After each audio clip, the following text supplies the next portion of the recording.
Good morning. every- Good morning, everyone, and thank you for joining the Clallam EDC Coffee Chat. We are honored to have our senator from District 24 join us today, Senator Kevin Van De Wege, and he is going to share with us some.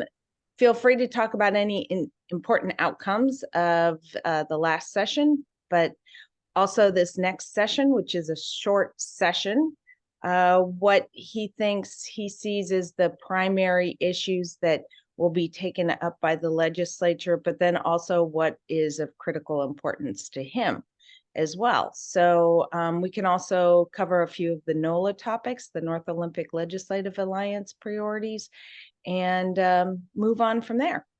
So we like this to be fairly interactive. So if you have questions, you can either raise your hand or put them in the chat if you'd like me to ask them.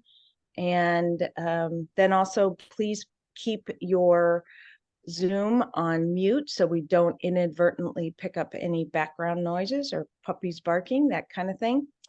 And with that, again, Senator Van De Wege, thank you so much for joining us, and please take it away.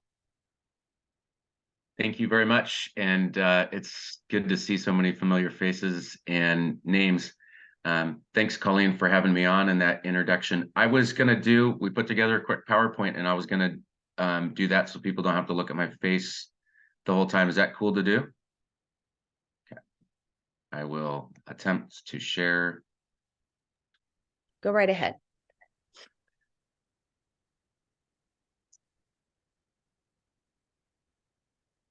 It's trying to put up a PowerPoint.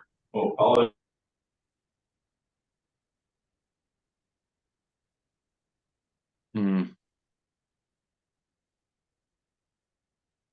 Do you have to be a co-host to It looks like I have permission. I just need to find it. This did not come up the way I had anticipated.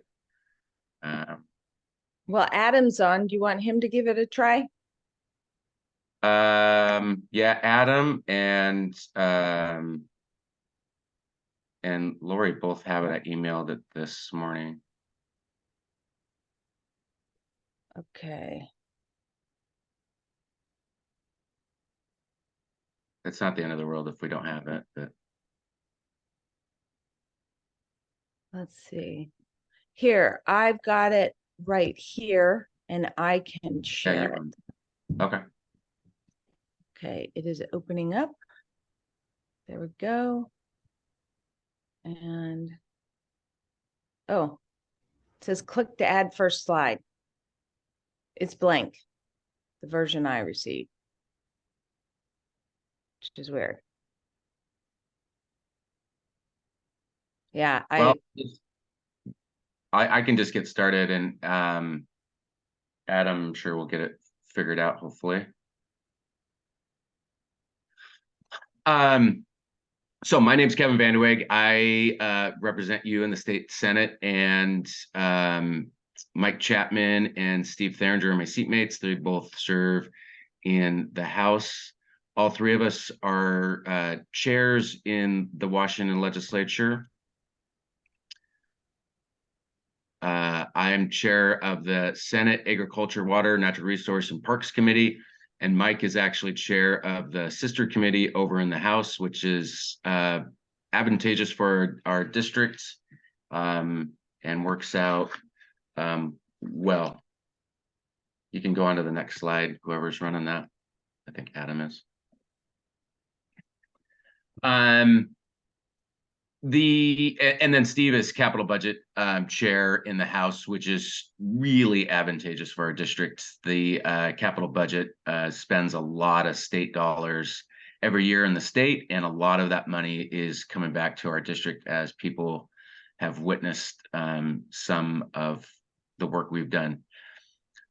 Washington, just a quick review on the way the legislature works. Washington has 49 legislative districts. Every 10 years, we redistrict those based on population changes. The federal government would force us to do that, but the state actually, going back historically, was doing redistricting before most federal mandates came into place. And so we just finished our redistricting based on the 2020 census. It was done in 2021. It was a little wonky, but it's done. Our new population is 157,000 people. All 49 have roughly that population. So for the three of us, this is considered a part-time job, and it keeps us pretty busy representing that many folks. On my screen, it's blocked by the participants, but we used to go down in Grays Harbor along Highway 12, almost to where Great Wolf Lodge is. We were about 5 miles from Great Wolf Lodge. We gave that territory up in this redistricting, and also lost McCleary and a lot of rural Grays Harbor. In exchange for that, we picked up Montesano, the city of Montesano, which we lost in the 2020 or 2010 redistricting. And for the first time ever, we picked up actually some of the city of Aberdeen. We've had Aberdeen zip codes for a long time, but we've never actually represented the city. So those are the changes. Clallam and Jefferson, there was no change. We had to grow a little bit. I think we had to pick up 10,000 people. There's although the 24th and the Olympic Peninsula, obviously, we realize is growing population-wise, there's other parts of the state that are growing faster. I think we can move on to the next slide. So 2023, a lot of these slides are just gonna be a review of the 2023 session. Then I'll end with 2024 and kind of my plans going future. This is a slide I stole from, I believe, the Washington School Administrators, either that or the Association of School Principals. We put more money into K-12 education again, which is really important to do. We had McCleary that was settled, that originated in our legislative districts. That was a court case where we're under Supreme Court jurisdiction. Essentially, the legislature was for a number of years. We finished that. We continue to bolster K-12 education. And in the 2023 session, you'll see down the yellow mark down at the bottom right of your screen. One of the big investments we did was in special education, which has been a struggle for K-12 public schools. And hopefully this new funding will give them some relief. I think we'll continue to revisit this. The way this school districts are capped on the amount of children they can have get state funding for special education, regardless of how many children they actually have. So if a district doesn't have or has a very limited special education population, they just don't receive the funding. And then if a district has a much larger, beyond the cap special education population, they only receive up to the cap. So it's frustrating for schools. So hopefully that'll bring them some relief. Can move on to the next slide. I know a lot of people are frustrated by housing and the amount of homelessness we have in the state and kind of on the West Coast, and honestly, probably in this country in general. We continue to do what we can to combat that. And we made, again, this session, we did in the 2021 budget cycle as well, but we made some big investments. And I go over slides like this and people are like, I'm not seeing difference on the ground. And I get that. And I am also concerned about that, like other folks are, but we continue to move forward. This isn't the best solutions, but we are investing. There's a couple pieces of legislation that we worked on and passed into law this session, along with the money that goes to fund that stuff. I typically don't work on housing issues. I did this year, got involved in manufactured home parks, which we have a lot of in this district, and we happen to have a a situation out in a Forks mobile home park where it was bought by a gentleman, and he tripled the rates that the folks have to have, that they pay to keep their trailer on the lot. It went from $350 to $1,000, so just short of tripling it overnight. That gained a lot of attention. You guys may have remembered that there was a lot of stories in the Peninsula News about it and stuff. So we worked to try to bring some certainty to manufactured homes. And I presented a bill that the manufactured home park owners really didn't like. It would have put their future increases before the Utilities and Trades Commission, the way all of our for-profit energy suppliers are currently under. We on the Olympic Peninsula all live under the public utility districts and have public power. But for instance, a lot of the Puget Sound has Puget Sound Energy, and when they increase rates, they have to go before the Utility and Trades Commission to get those okayed. And I thought it would be smart to make manufactured homeowners do that for their rent increases. That freaked them out. We ended up stopping our own bill in exchange for a couple other pieces of legislation to move forward. And one of those was 5045, and then the other one isn't on this. Next slide. And again, I mean, this is similar to housing. We and homelessness. We keep making these big investments, and you still have friends and family that go into mental crisis and can't get care, or you see people on the street that are obviously in crisis, yelling and screaming. I obviously work in the fire department in Sequim, and we see this on a fairly regular basis. So we continue to make heavy investments, but there continues to be problems as well. So the problem grows as quickly as the solutions we put in place to tackle it. So those are a couple of pieces of legislation that we worked on for mental health.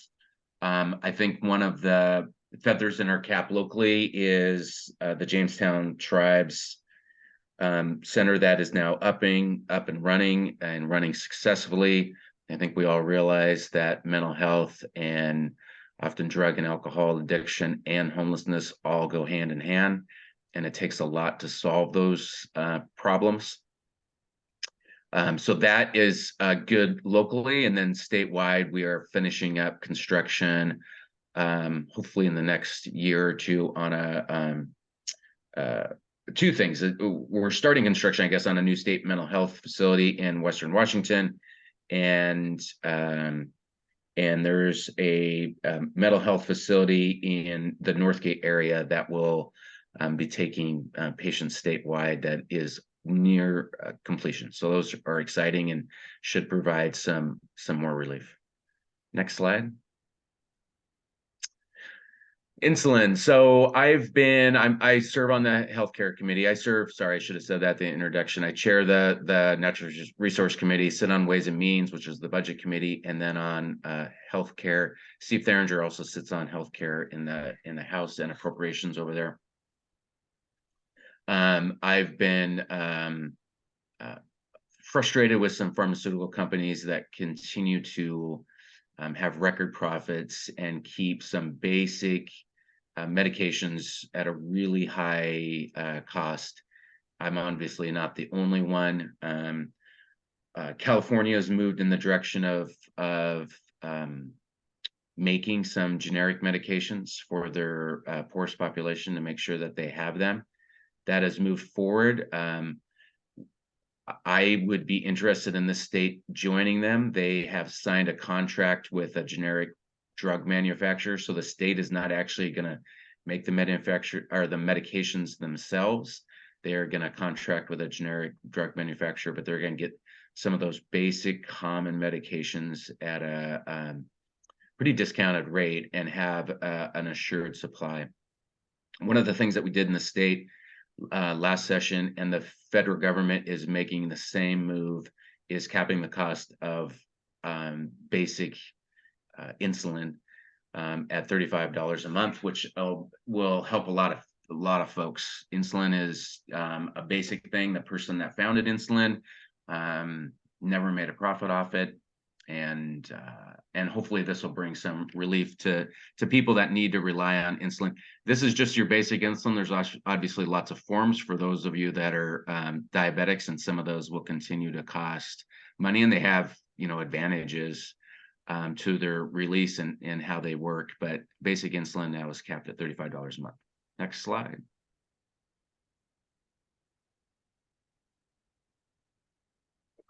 This is just me pointing out that you don't hear about bipartisanship necessarily on the news all the time, because it doesn't make good news commonly. News outlets prefer to report more when we're fighting or not getting along, or there's big standstills or stuff like that. But Washington has a long history of this, and the vast majority of bills we pass are bipartisan. The vast majority of bills we pass don't have any no votes. They're usually worked really well through the committee process, and a lot of what we do on the floor goes smooth. We rarely fight.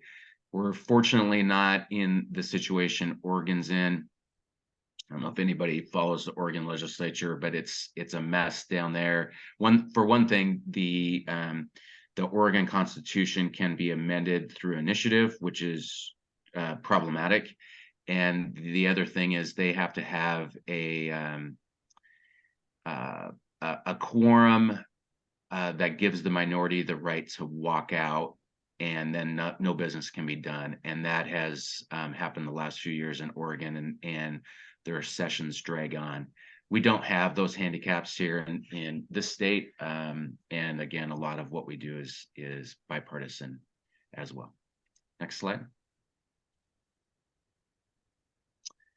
This is similar to housing and mental health, is childcare, which is something that is desperately needed all throughout the state, and we continue to make investments there. And I think young families that are where parents are working continue to struggle to find childcare, and I've lived this battle myself. But we are making investments. We have some funding that is specifically for childcare. It continues to open up slots. Those slots are for the, mostly go to the working poor. So I know there's also frustration among working families that are well above that threshold to be considered the working poor, still struggle with childcare and still pay a lot in childcare. But we're doing what we can and making as many advancements there as possible. Next slide. So Kevin, can I ask a question about that? Yeah. So from our research around childcare, one of the things we found is that that for childcare providers from newborns to up to age 6, the requirements for a childcare provider are basically double compared to if they were older than that. You have to have twice as many teachers per child, etc. And so a lot of the providers don't offer infant care, toddler care, because it is so much more expensive, and they do incrementally charge more, but the community of parents can't afford to pay it. So is there anything in the Safe Start for Kids Act that addresses that kind of thing? And then my second question is, has this Fair Start for Kids Act actually been fully implemented, or will there be some more money rolling out? So your first question, I agree with you, Colleen. It's frustrating to me. A lot of the requirements that the state has put on childcare providers, which has greatly increased the cost, and it's also driven people out of doing childcare. And it's also started a pretty robust underground market where people are doing childcare that is just in their own home, unlicensed and completely unregulated. This is an example of something the state would test during an inspection of a childcare facility. They would ding somebody if the gravel in their driveway was not large enough. So if they had pea gravel in their driveway, a child could potentially eat a rock and choke and die, which would be a horrible situation, don't get me wrong, but it's those type of regulations that are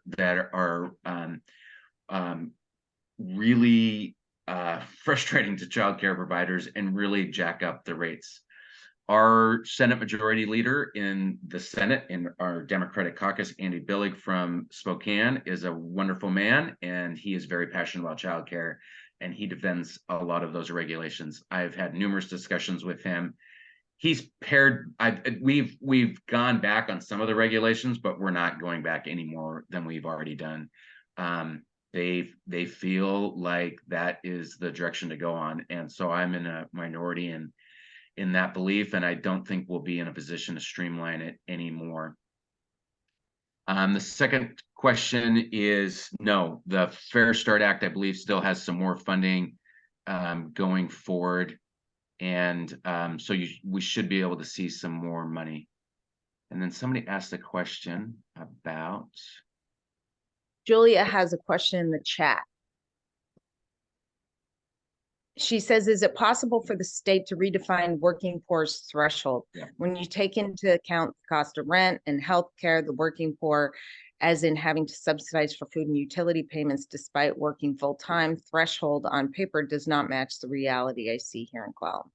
Yeah, that's a good question. And we have, like, a lot of the state programs have varying degrees of what you can make to enter the program. So we work off the federal poverty level and percents of that. So college, for instance, college payments that the state makes, you can be making actually quite a bit of money and still qualify for free tuition at community colleges. Childcare has a different, has a lower amount, because and that's really, like, particularly if we go into recession, tweaking those amounts of who's eligible is actually how we typically cut and constrain our budget, because the state, unlike the federal government, all 50 states have to be in a balanced budget. They cannot spend money they can't have. Only the federal government is the only, all local governments are the same. The federal government is the only government that can spend money they don't have. Every other government on every other level has to live within a constrained budget. And so when we need to cut, those are the rates we do it. So like Fair Start, when the state started subsidizing more and more childcare, like, that program is newer, and so those rates are pretty low. If there's additional funding, or when additional funding comes up, the way we will make more people eligible statewide is by increasing the rates that people can make to enter those programs. Food assistance is another example of something that has really high rates. You can make a decent wage and still qualify for some food programs. Same with elderly property tax relief. Those rates have gone up and now are pegged with inflation. And an elderly person that's on a fixed income can still make an income and get a reduction in property tax. So it varies depending on the program, the needs of the program, how old the program is, and the funding that we have available at the state. Got it. Thank you. Yeah. Natural resources, which is my area. 1578 was a piece of legislation that we passed this year, We've done a lot of wildfire work in Eastern Washington and passed some big funding packages for them. 1578 is really Western Washington's version of that. It didn't have as much funding tied to it, but it is the start of doing some pre-planning and better response to fire. I think DNR, Hillary in particular, believes and I agree with them that wildfires in Western Washington we're going to continue to see more of, and more catastrophic fires. Derelict vessels is a program the state's had around for a while. During the 60s, 70s, and 80s, it was very common to buy recreational boats all over the country. There was a vast increase in that market, and a lot of those boats now are being neglected and sit in marinas and continue to rot away. And when they sink, it is incredibly expensive to take them back out. So for a while, the states had a program where through a series of process, lots of notification, and you have your day in court, the state takes over those derelict vessels before they sink. And we did a couple pieces of legislation that streamlines that. 5192, so if you were like in Sequim or Port Townsend and you had a derelict vessel, the state notified you that they were taking it over. I think essentially you would have few other options besides going down to Olympia if you wanted to have your day in court. This would allow a lot of administrative law judge to hear your side of the story, and that can probably be done much closer to your home. So it makes it easier for people to appeal and have their voice heard, although appeals for derelict vessels, I don't think, typically go in the person's favor. There is a lot of work that has to be done before the state takes action and takes over a vessel. And then 5433 is we're starting essentially that same program for structures. I don't think we'll see a lot of this action. We see a lot of derelict vessels in our district along the Pacific and Strait of Juan de Fuca. I don't think we'll see a lot of derelict vessels. That'll be deeper in the Puget Sound, but it is a program that will start the same actions on that side. Next slide.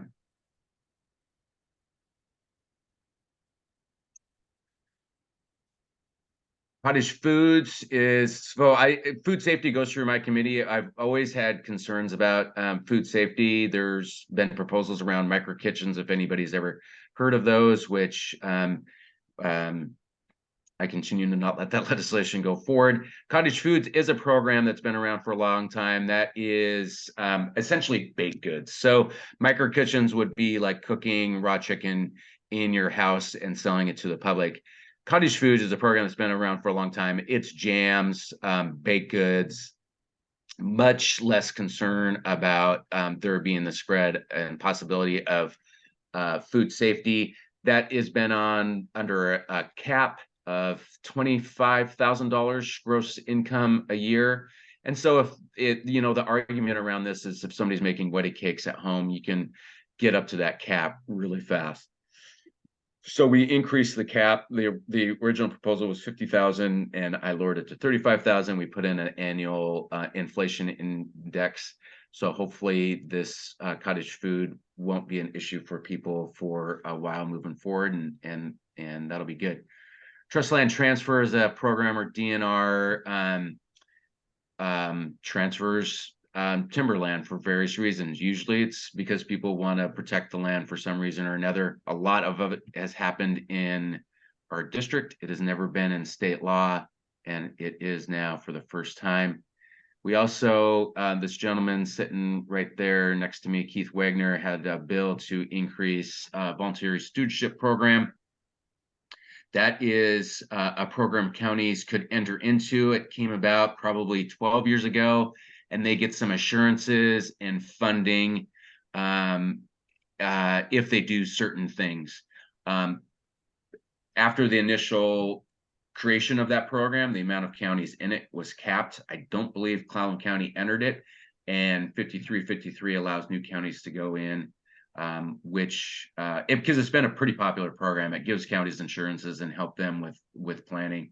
So if Clallam isn't in it, I would hope that they would enter it. Next slide. And this is just a slide we had late. I heard one complaint out of Clallam and one complaint out of Mason. So we have a state building code council that is given authority through the legislature. And this gets confusing really fast. They have adopted the Wildland Urban Interface Code without permission from the legislature. And some counties are freaked out by that and are potentially trying to implement it. There's litigation around it. It was originally had an injunction ordered by a court until October, which is just in a couple of days. The State Building Code Council has voluntarily extended that out now to March 15th in hopes that the legislature attempts to solve this this coming session. How this came about was I actually led an effort probably 5 years ago to implement just 4 parts of the Wildland Urban Interface Code in fire-prone areas. And that was fire department access, enclosing eaves, enclosing decks, and non-combustible roofs, essentially metal roofs. Just those things, and we had the vision that it was going to be done in just certain regions in Eastern Washington where we were continually seeing houses burned in wildfires. Part of that legislation was DNR had to create a map to identify those regions. DNR screwed up the map, and they essentially put the entire state in a wildland urban interface, and then the state building code adopted the entire code, which is causing tons of confusion. Builders and developers are really concerned, but I think in court they will prevail. Hopefully we might do something this coming session, but I just wanted to point that out in case people have heard any concerns about that. Next slide. Yeah, lots of concerns about that. You have, so yeah, Colleen, you've heard stuff, right? Oh yeah. Oh yeah, we had a whole coffee chat on just this subject. Yeah, okay, yeah, see, it's out And there. WUI, Yeah, Wildland the Urban WUI. Interface. Yep. Yes. And the North Peninsula Builders Association is up in arms about it too. Yeah. BIW, you know, their state arm is leading the lawsuit. I think it should be pretty straightforward. But we might end up doing something. And even to add another layer of confusion to this, I amended a bill, actually 1578, one of the natural resource bills I mentioned. There were already concerns growing during session, so we amended that bill that said the WUI map that DNR created cannot be used for regulation for 2 years. So it's all the way into 2025. I think that'll come up the next time they're in court, but it gives just a little bit more assurance, just based on and the governor signed that, and it's in law. So just based on that, the State Building Code Council couldn't use that map to implement the new code for a couple of years. So hopefully we'll get it figured out. We have some work to do there. The State Building Code Council obviously is passionate and does some good work, but they've done some frustrating things over the last few years. For 2024, it's a 60-day session. As Colleen pointed out at the beginning, we work off a 2-year cycle, and in odd years like this year, it's 105 days long, and we pass a budget. And in even years like next year, we update the budget and pass some new laws, but it's a 60-day session and meant to be pretty streamlined. So no surprise that these 6 areas that we might be working on. Homelessness, we talked about, continues to need more work. Same with K-12 education funding and higher education funding. Cost of living continues, I know, to constrain businesses. It also has huge impacts on the state. It's frightening how quickly our budgets go up just because of inflation. Behavioral health will continue. I know there will be some more legislation around that. Public safety, we lost. I would consider myself a pro police Legislator, we lost big in 2021 on some police reforms that ended up not being in the best interest of the public. We have, with agreement, undone or redone, I should say, some of those. I think there'll be, for instance, this last session, we passed or updated the police pursuit. Police still weren't totally on board with that, but we got as much as we could, and I think we're in a much better spot. And we also took care of the recreational drug problem. I think there might be some more ideas around increasing that as well. Regulation reform, I think there will be a lot of legislation in that regard. I know people are maybe familiar with the Climate Commitment Act that has some credits that are auctioned off by ecology, and then that money generated is available for carbon programs. That program was supposed to start with maritime and agriculture not paying into that. That is not going their way. So I think there will be some regulation reform around that, some proposals.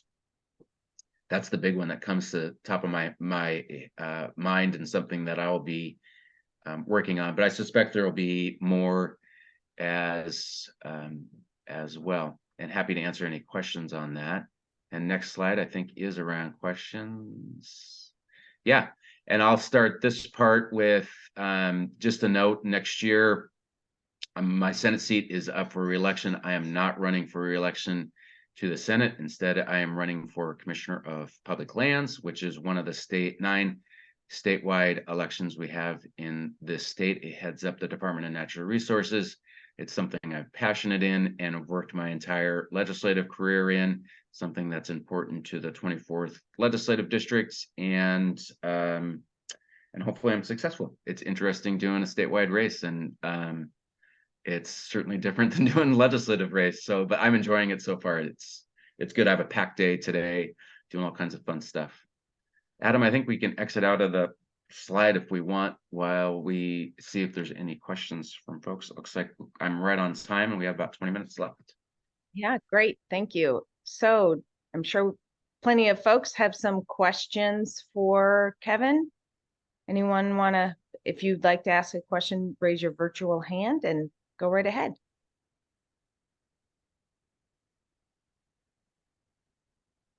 Oh, come on. Jim McIntyre. Yeah, I always have questions. Kevin, thanks for being here this morning. Nice to see you. Nice to see you. The last bit on the last slide intrigues me, regulation reform. I'm not as well informed as I need to be on the Administrative Procedures Act, the state version of it, and that kind of thing.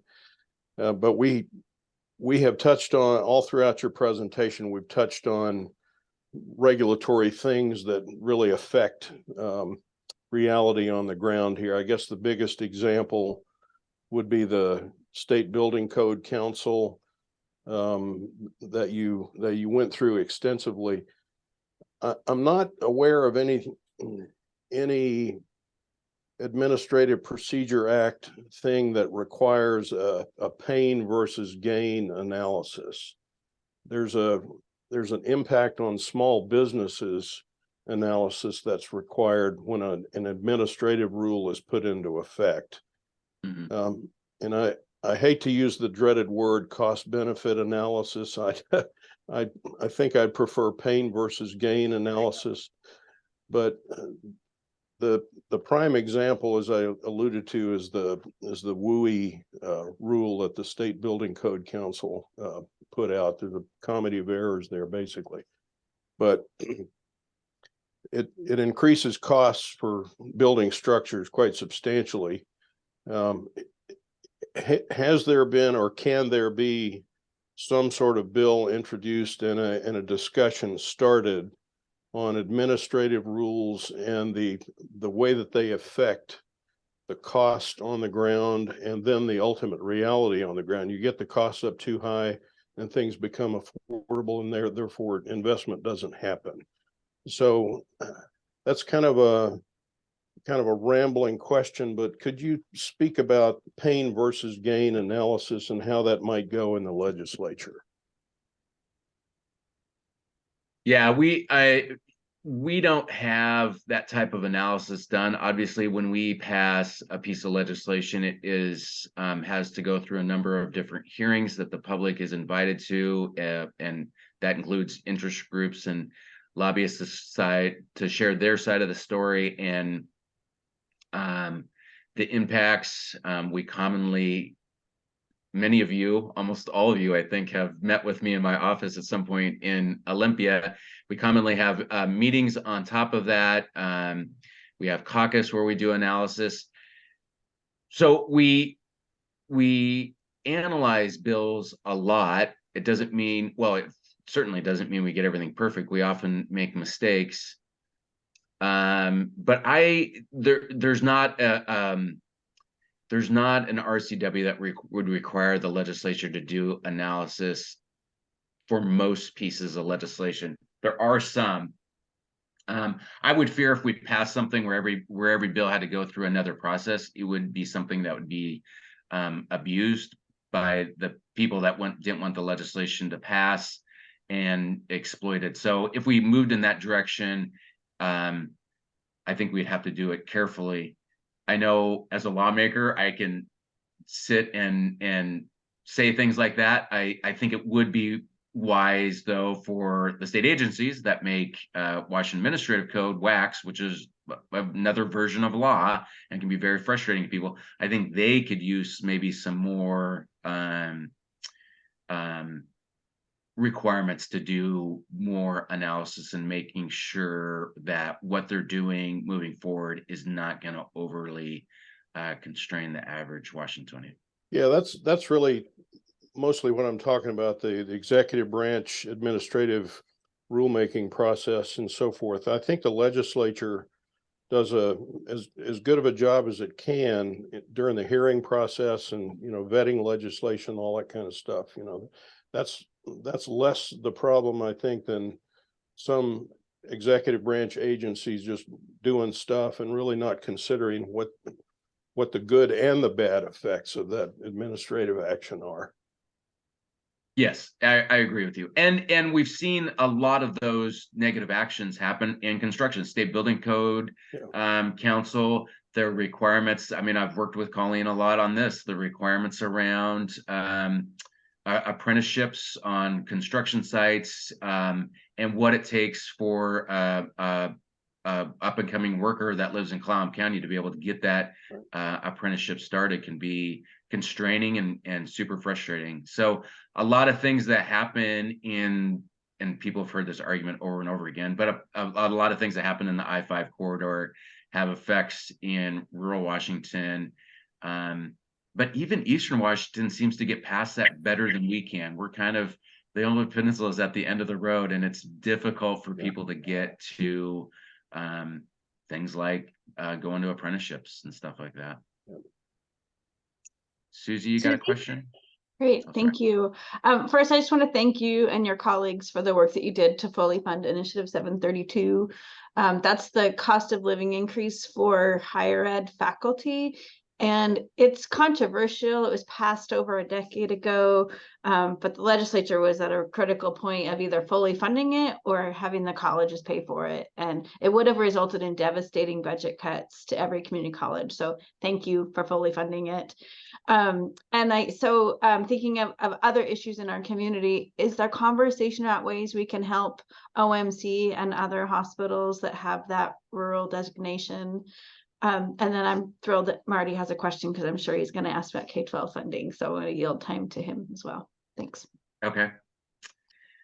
On Olympic Medical Center funding, Steve and I started doing some extra funding that only went to, it was pretty craftily worded legislation that only went to two hospitals in the state, and those two hospitals happen to be in the 24th legislative district, Olympic Medical Center and Grace Harbor Hospital in Aberdeen. In addition, we had to leverage essentially force the people of Grays Harbor to take a vote, because Grays Harbor Hospital was a private nonprofit, and we made them, we didn't make them, we leveraged them heavily to turn that into a public hospital district. So they got some extra funding that way, which was successful.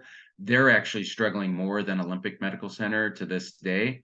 And then so we got, for probably 8 years, we got them extra Medicaid funding, which is state dollars, which helped them out.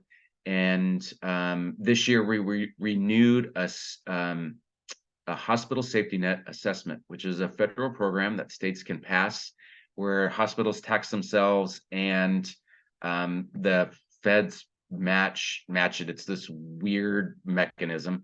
But we expanded the program, and the expansion is critical for hospitals like Grays Harbor and Olympic Medical Center, and they should receive some more funding through that. I'm guessing that probably starts January 1st of 2024. I don't know that for sure. Somebody like Darrell Wolf or somebody would know much better than I, but that program hopefully will bring some stability to them as well. I know Derek Kilmer's doing what he can for Olympic Medical Center too.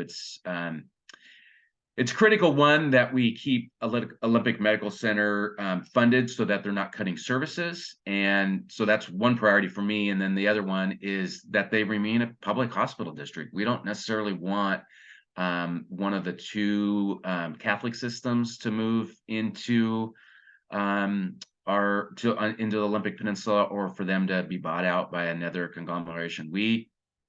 I know Olympic Medical Center can be frustrating to folks, but we're actually pretty fortunate to have a nice facility here that is truly homegrown, and I'm certainly interested in doing what we can to protect it. Thank you. Marty, you want to ask a question? Yeah, morning, Kevin. How are you doing? Well, thanks. Hey, just a statement first. Like, again, thank you for raising the cap on special ed from 13.5% to 15%. Much appreciated.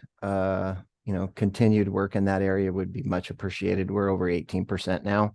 So I appreciate Julia's comments. And just so the community knows, like, the state doesn't fund beyond 15%, but the district can't turn away a SPED student. So we are morally and legally obligated to provide that service. So continued work there would be much appreciated. There is no doubt, Kevin, that the legislature over the last 5-6 years has increased basic ed funding tremendously. I mean, your graph, like, I get it, I understand it. I've been in the camp a couple of years now around. Okay, so this model was created around the McCleary funding and the prototypical model. And it, infuses billions of dollars into public education across the state of Washington. But I'm in the camp that now there needs to be some time to tweak that. I'm not saying that there needs to be maybe an avocation of more funds, but we need to take a look at the funding formulas and see where the money's being allocated, because I don't think it's a money problem anymore. I think it's how the expectations come down from the state level around, categorical funds and funding. So my question is, do you or either of your peers have the intent to be on the education committee? I don't think the three of you have been on the education committee or committees in previous years. Do any one of the three of you plan on, and probably not a fair question for those that aren't in the room, but do you plan on, being more or infusing your position in the education committee in the near future? That's the question. Thank you. All right, good question. I do not. I mean, when we reorganize every 2 years. So typically, like 2022, there was an election in the fall. After the election, we reorganize our caucus, and then first week in January session starts. And that reorganization is done for 2 years. So we're essentially in a reorganization. We had to do a couple of tweaks because some people left, but those are usually pretty minor. After the 2024 election, The 24th district will have one new member. My replacement, Mike Chapman, has announced that he's running for the open Senate seat. And there's a couple people interested in the open House seat, including Adam, who helped out with the slideshow.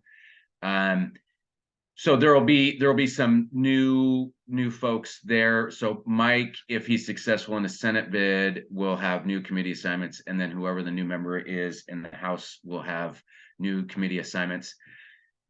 And you're right, none of us have been on the education committee, but what you're most concerned about, and that's the money and how the money is allocated, all of those bills have to go through Ways and Means or appropriation in the House. So Steve and I have our fingerprints on it that way. I would note, like, and I want to be careful what I say here, Marty, but like, this is an example of what happens with special education funding. Like Crescent School District, which is Joyce, if you're a Joyce resident and you have a child that has some pretty severe special education needs or developmental disabilities, even though you live in Joyce, you're gonna send your child to Port Angeles, because Port Angeles School District has all the tools to be able to take care of that child much better than what Crescent School District can offer. So that's, to me, it's frustrating because school districts like Port Angeles are double whacked in that they have a cap, and they also have to take, in my mind, some children from surrounding areas. And that's not bad. Parents are going to be passionate about getting their kids what they can, but it's just kind of a double whammy, I think, to school districts like Port Angeles that are kind of the center of the center of a population density for a rural area, because people are going to concentrate in getting their kids the help they need. So on special education funding, it makes it even harder for school districts like Port Angeles. Next question, Bruce or Colleen? You're both on mute. Is it okay if I add it, Colleen? First of all, thank you for being with us today, Senator. Circling back to the WUI map, you mentioned that the state has suspended the use of the map until 2025, if I caught that correctly. That being the case, it's basically a zoning map, and the whole regulation is predicated on that map. Does that imply that unless there's a change made in the rules, that we're not going to have that regulation for the next 2 years? It seems to be, it's a necessary nexus, the way the regulation is crafted, that it's tied directly to the map. And so I just maybe get some if you could provide some clarification on that, that'd be helpful. Sure. And I happen to be, actually, I was getting ready for this presentation, so I reached out to BIW and confirmed some stuff with our staff. Adam hopefully can email in the next couple of days the response from our staff. But the amendment that we hung that got signed into law says the map can be used for people to help with preparedness and planning, but cannot be used for regulation until, I believe, July 1st of 2025. What that actually means is not totally up to me. I think it might be a court's opinion, but I'm passionate in that DNR has to redo that map. That map is not the wildland urban interface in this state. It essentially encompasses the entire state, and we need to pare that down so that it doesn't have the detrimental effects that people are concerned about right now. I think that the BIW is going to be successful. The State Building Code Council did not have a right to pass the WUI code.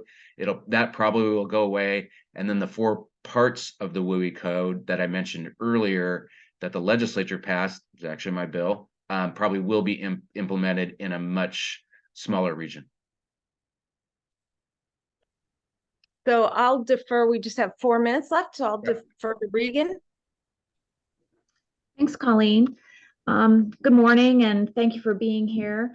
I want to ditto what Marty Brewer had to say about thanking you for special education support and also saying more work needed there for sure. But I'd like to swing the conversation to our facilities and the need for modernization on the peninsula. You know, I feel as though I've arrived and determined that we do have some compromise with our educational opportunities we can offer simply because of the lack of modernization and the need for capital funding to be accessible to small school districts. And I'm interested in your thoughts and potential support around House Bill 1444 that would allow small school districts to access some of the competitive monies for school construction for special modernization projects. For people on the call, many of you are familiar with Sequim School District's interest in a CTE Center for Excellence in our pursuit last year. That didn't work out in our first go round, but we are still extremely dedicated because as you spoke to, the apprenticeships that are needed on the peninsula for the jobs, we'd like to be a part of that, especially around construction and those trades that are necessary around that.